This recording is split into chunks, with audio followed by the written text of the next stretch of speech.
Our top story at 6. We begin with NBC5 investigates and the latest on an ICE agent who shot and killed a man today.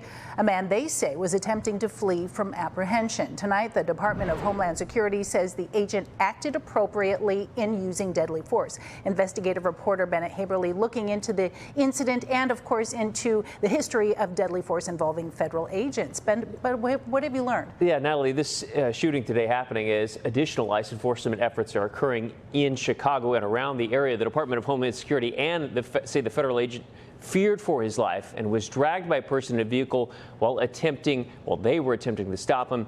We found in the past that both DHS and ICE have been criticized by government watchdog agencies for failing to adequately document how often they use force. ICE officials say they were conducting an enforcement operation on an undocumented immigrant when that person attempted to take off, dragging an ICE officer. That agent opened fire.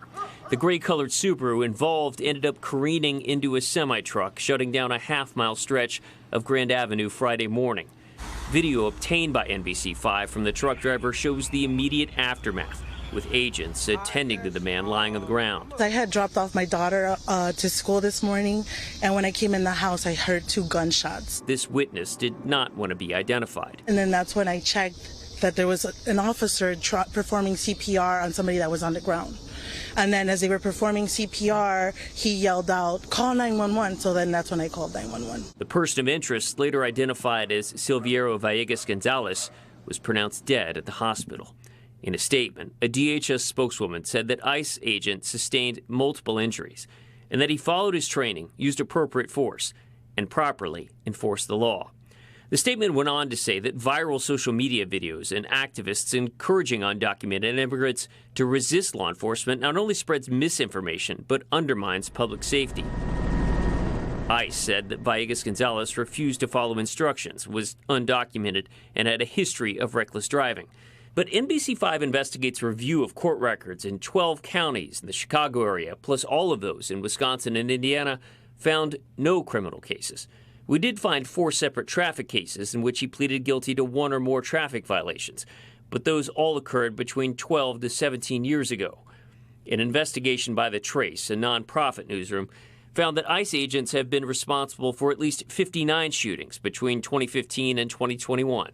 Nearly half were fatal. An ICE spokesman told The Trace at the time that agents are highly trained to only use force as a last resort when objectively reasonable and necessary.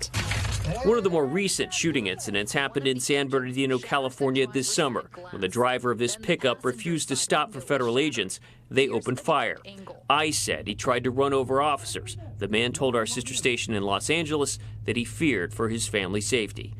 In 2023, the U.S. General Accounting Office looked into use of force incidents throughout the Department of Homeland Security, including ICE, and found that DHS likely undercounted the number of times officers used force because some incidents were not counted. Now, in response to that report, in February of this year, DHS updated its policy, noting that incidents involving multiple officers, multiple subjects, multiple applications of force shall be reported to DHS as a single use of force incident. DHS policy, by the way, prohibits agents from firing their weapons at moving vehicles unless the deadly force is justified. In this case, DHS says it was.